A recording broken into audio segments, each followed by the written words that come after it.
Welcome to our immigration briefing show. Today, we're diving into Europe's tech dilemma, relying heavily on US giants like Google and Amazon for cloud services, which raises concerns about digital sovereignty and potential geopolitical risks. Meanwhile, your passport isn't just a travel document, it holds biometric data and links to security databases, giving border officials a peek into your travel history and risk profile.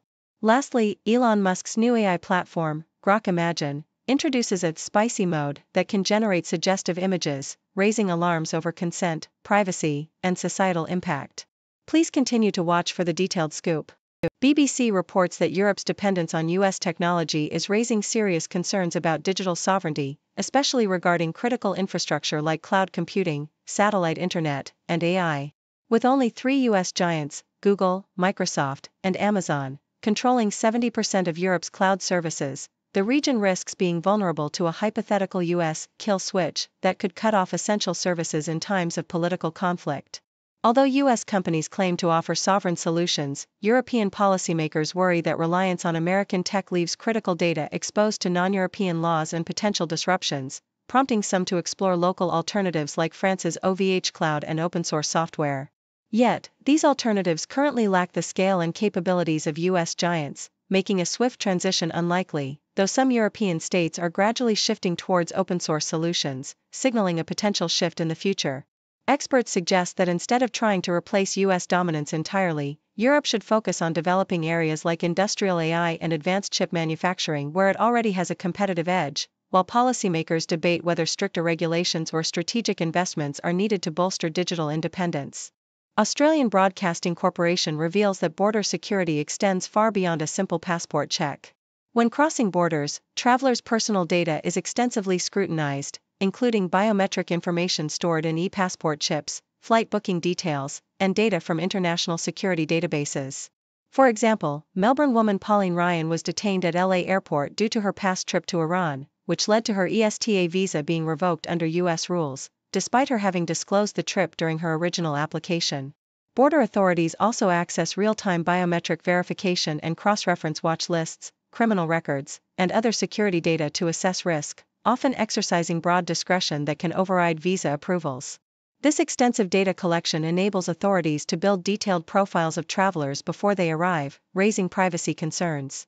Additionally, Australian passports are among the most expensive globally due to high-tech security features, reflecting the country's emphasis on security and international reputation, although this comes with the trade-off of slightly reduced global passport ranking. Yahoo US discusses the political activities of South Dakota Governor Larry Roden, who was reportedly running a state-funded campaign prior to Operation Prairie Thunder.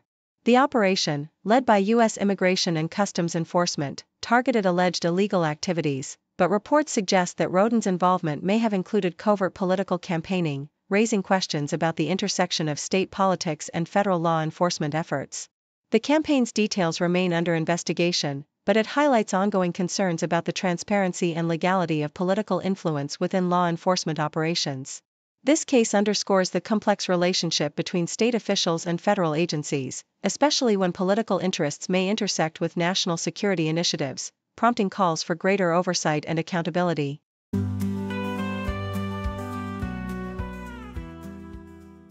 The Independent reports a grim tally of Florida's relentless pursuit of capital punishment, with David Pittman, a convicted triple murderer who set his estranged wife's family home ablaze, scheduled for execution on September 17.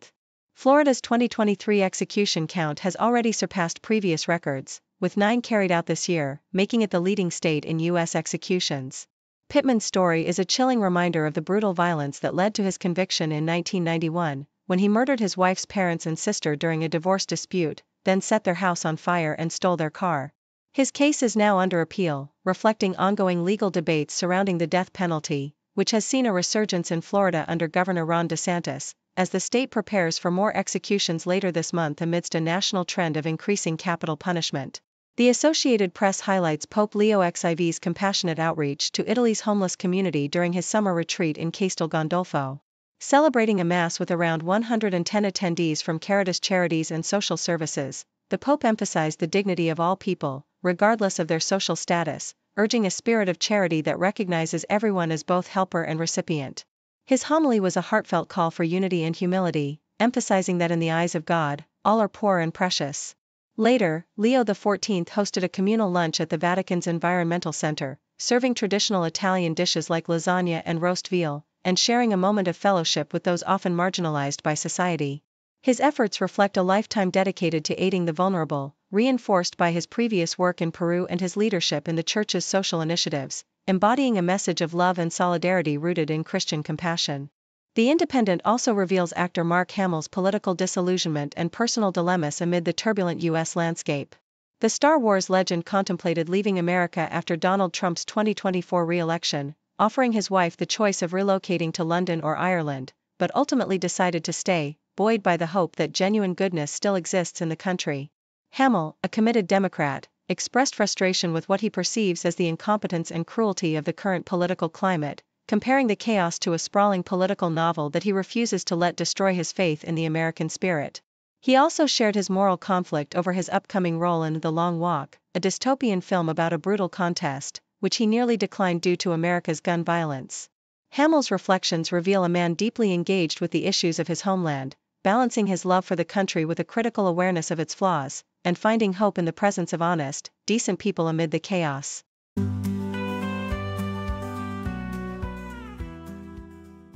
The Independent reports that Ted Hui, a former Hong Kong pro-democracy legislator, has been granted asylum in Australia, a move that underscores the ongoing tensions between Western democracies and China. Hui, who fled Hong Kong 4 years ago due to criminal charges related to the 2019 protests and political persecution, expressed a bittersweet sentiment about his new status, acknowledging the pain of missing his homeland while appreciating the values of freedom and justice that Australia embodies.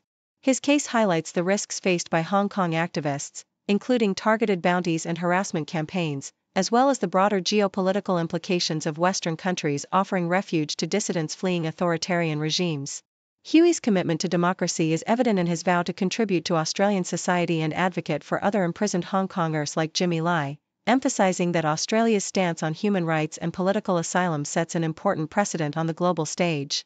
The Sydney Morning Herald emphasizes Hui's personal story of exile and the political context behind his flight.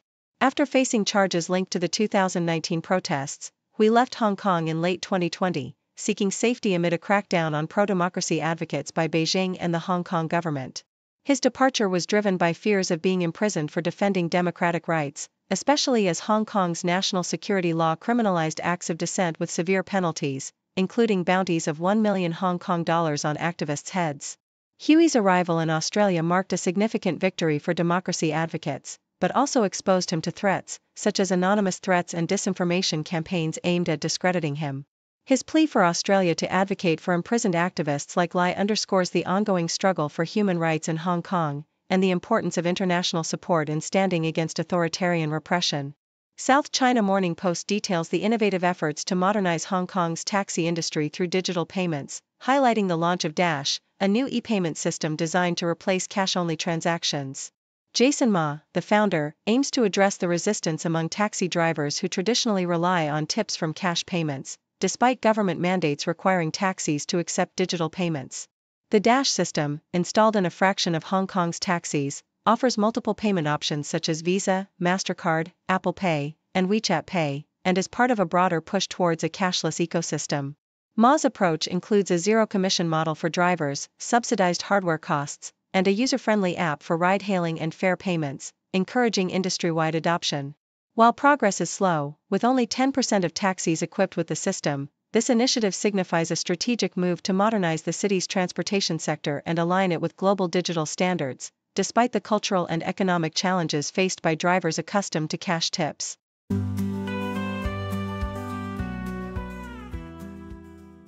The BBC reports on the United States' recent decision to halt all visitor visas for individuals from Gaza, citing a need for a comprehensive review of the visa issuance process amid ongoing humanitarian concerns.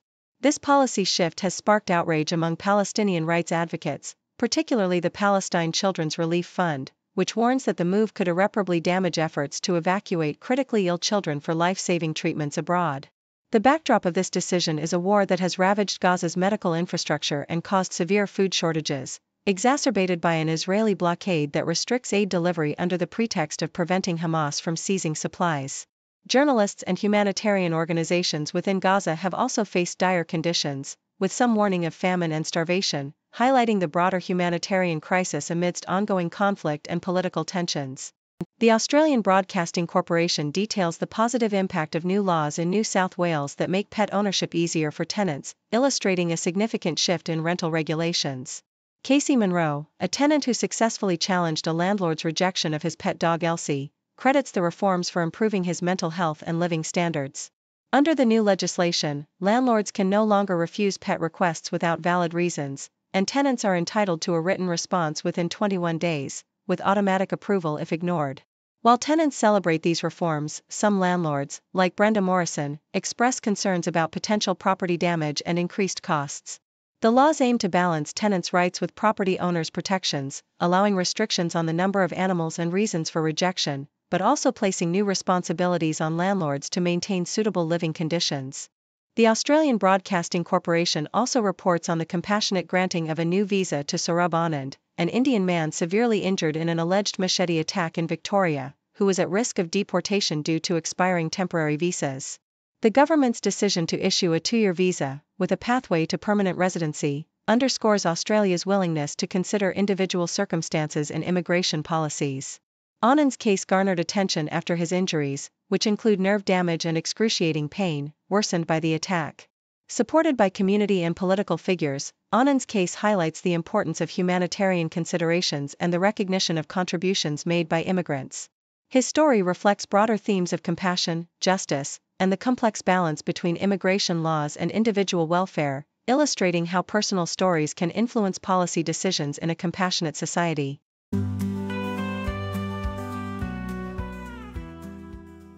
The Sydney Morning Herald paints a stark picture of the rapid and dangerous evolution of AI technology, highlighting Elon Musk's recent release of Grok Imagine's Spicy Mode, an AI feature capable of generating suggestive or explicit videos of any person, especially women, with little to no guardrails.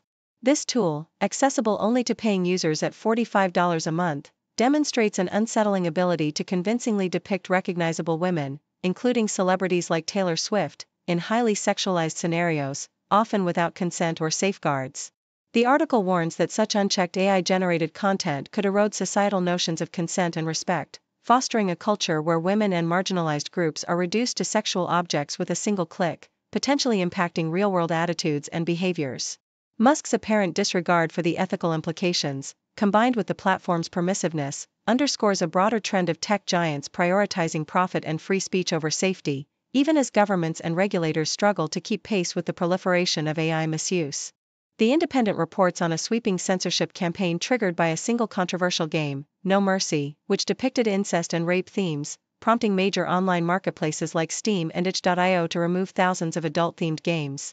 This mass purge, driven by pressure from payment processors such as MasterCard, Visa, PayPal, and Stripe, some of which threatened to cease transactions, led to the de-indexing of over 20,000 titles, many of which explored LGBTQ+ and complex social issues.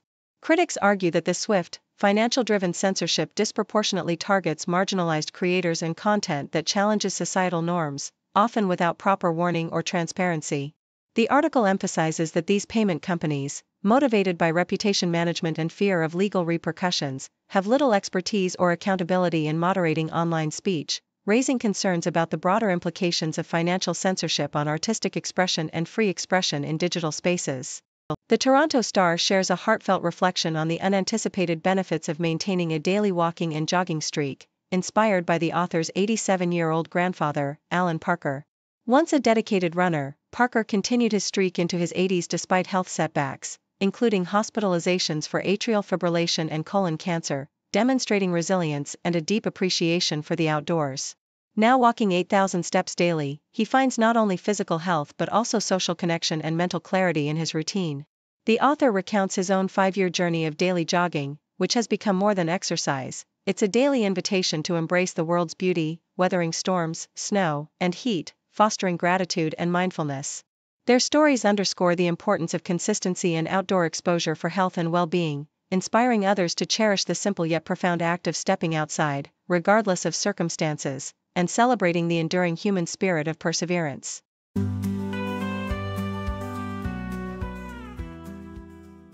Thank you for tuning in. The content above showcases the latest briefing reports and analytical synopses, thoughtfully curated by the 6Do team. These insights stem from a wide array of reputable media outlets, think tanks, government sources, and specialized experts worldwide. We encourage you to explore these sources for a comprehensive perspective.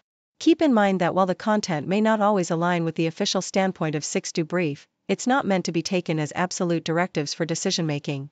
Comprising seasoned media professionals, learned scholars, and accomplished scientists, the 6Do team embodies a trailblazing, fully independent media entity. To customize 6Do Brief to meet your professional needs, you have the option to subscribe to a diverse array of briefings on our website, 6dobrief.com. Regardless of your location, you can conveniently receive 6Do Brief via email. Lights dim, voices loud, headlines flashing wild. World in a frame and now, stories told, it's time to vow. Eyes glued, truth pursued, understanding woven through. Heartbeats race breaking through, knowledge spreads the new view. Breaking the news, breaking the day, truth and insight our way. Every story, every play, live and clear we convey. Shadows lift, facts unfold, moments chasing, stories told. Heroes, villains, tales of old. In this hour, truth is gold. Depths revealed, voices bright, news in focus, black and white. Every angle sheds some light, morning, evening, through the night. Breaking the news, breaking the day, truth and insight our way. Every story, every play, live and clear we convey.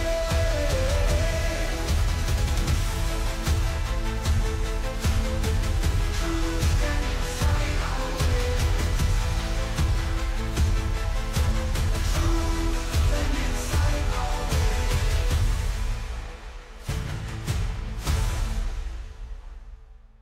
Breaking the news, breaking the day, truth and insight our way. Every story, every play, living clear we convey.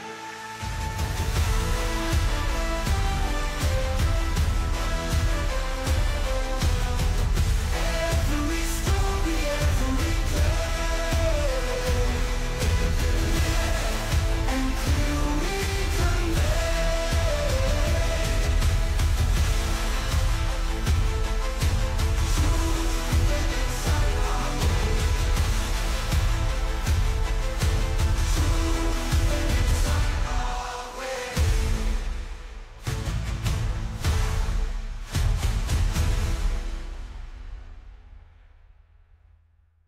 Depths revealed, voices bright, news in focus, black and white. Every angle sheds some light, morning, evening, through the night. Breaking the news, breaking the day, truth and insight.